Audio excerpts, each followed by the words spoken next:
Hello, guys. I know it's been such a long time since we had these personal interactions. And finally, I decided to gather the courage to show you my face. It's been such a long time. Yes, we have upgraded, which means you'll be hearing much more from me. But something important has been picking on me this period, and I wanted to talk about it. I wanted to talk about it. A whole lot of persons have defined what investment should be and should not, and why it makes sense to whatever their reasons are for defining investment or giving them their own definition. I want you to understand the ultimate aim of investing money is to make more money in return. So that when you put your 10 naira to an investment vehicle, you are sure or guaranteed that you're going to get like 12 or 15 naira return on the investment. So which make more sense, right? That is the ultimate aim. So, but one very important thing you need to understand is investment means different thing for different people. A lot of people can come and tell you that buying a plot of land somewhere in Ajokuta is not a good investment, while someone saying that saving your money in a fixed deposit account is not a good investment. But right, you need to start from somewhere, because not all of us have the courage to be able to start, run, and grow businesses. Not all of us. And not all of us has the courage to be able to invest our money in cryptocurrency or forex market or the stock market. So not all of us. So how do you determine your investment objective? So investment objective are simply the key drivers that drives what a person invests his or her money into. So if you are hearing or listening to what I'm saying and you have not determined your investment objectives, chances are that you are still jumping from one investment platform that promises a high return to another platform that promises a high return. And in most times, or in most cases, you are all losing your money. As are the case of MMM, Chimma Global, Benignant Forte, to mention but a few. There are so many of these platforms all around us.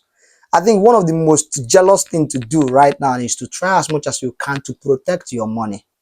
In my country, Nigeria, we are in a survival period. It is important you protect your money, guide it with jealousy, so you don't tend to lose the one that you have, all in the aim of getting more money. So a smart way to invest is to go slow and steady. That's a smart way. So if you are not like me, you can go the smart way. All right. So it is important that as an individual, you need to define what your investment objective are. And there are three types of investment objective. One could be for capital appreciation, two could be for capital preservation, and three could be for income generation. All of these things are core to which guides the reason why we invest our money. So you need to understand whether you are looking for somewhere to preserve your money, or you're looking for somewhere to put your money for your money to appreciate in value, or you're looking for somewhere to put your money to generate daily income, weekly income, or monthly income, as the case may be. So all of these things are very key that you need to understand. But before you go into defining what your investment objectives are, you should be able to define what drives your money behavior by, first of all, estimating or looking into your personal finance profile. So, you see, it's making sense, but you need to look into your personal finance profile. Personal finance profile is simply the makeup, the money makeup of who you are. Because in as much as we want to paint a picture that we are making more money when we are going out on different holidays and all of that, big money spender, partying, posting pictures on social media, at the end of the day, when you retire to your room, on your bed, you will know how much debt you have accumulated in doing all of these things. We don't know it. Nobody knows. But you will know by talking to yourself. So how do you talk to yourself? First of all, you need to x-ray some certain facts on a sheet of paper. First, you need to determine whether you are married or single. Yes, you need to determine your debt profile. You need to profile your income.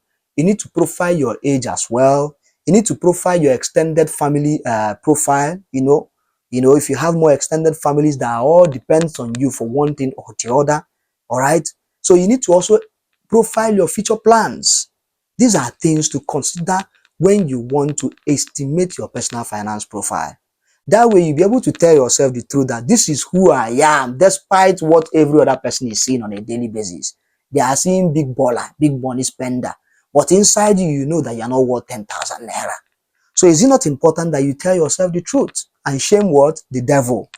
So that is why we are talking about this. So when you go home after listening to this video, you speak to your inner spirit and tell yourself, this thing I'm doing that I'm showing people, am I truly worth it? All right.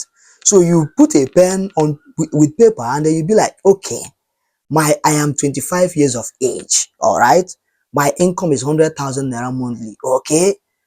My debt profile is 50,000 naira. So the overall debt you are owing people that you are owing in your life is 50,000 naira. Okay. I am single. I am not married. That's cool. I have an extended family that depends on me to support them on a monthly basis. That's cool. You need to consider all of these things. You need to consider also your future plans. You tell yourself, this is where I want to be in the next 1 year, in the next 4 years, in the next 5 or 10 years. That way you'll be able to estimate how to manage your finances, how to settle your debt, and where to invest your money.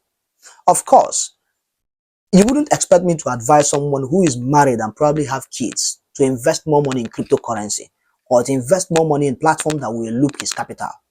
And probably this person that is married is 45 years of age. Yes, we understand that there is no time that is set where you are going to make a lot of money in life. Quite all right. But are we going to be playing our life based on chances? Of course, the answer is no. So that is why we need more planning. We need to look at ourselves more in depth. So that whenever you are judging yourself based on how other person spends his money, you will be doing yourself a disjustice because you don't understand that person's personal finance profile. Just because we're of the same age, in the same class, in the same company, or earning the same money does not mean we have the same personal finance profile. So while you are single, another person is married with kids. So while you are married with kids and you have different people who depends on you for one thing or the other on a monthly basis, another person might not have different people that depends on him or her for one thing or the other person for another person. Let's take for instance, you work in the same company, you join the same company with your friend. And when you all started, you guys are being paid the same salary. And then shortly after, 2 months later, your friend bought a Mercedes Benz. Would it be advisable for you to tell yourself, oh, let me go and buy my own Benz because my friend bought a Benz? Of course, when you begin to estimate your income on a monthly basis is the time you got employed, you may not even be able to afford a bicycle. So you start pushing yourself to go and get a loan so you can afford to buy what your friend bought, without first of all estimating the background of your friend, because our background also contributes to our personal finance profiling. So that way, by understanding your profile, you will know whether how to be able to manage your risk, whether you go for where to preserve your money at first, or where your money can appreciate, or where you can use to generate more income for yourself. So it is important we estimate all of these things at all times and stop comparing ourselves with others. Aha! Makes sense? See you again. Thank you.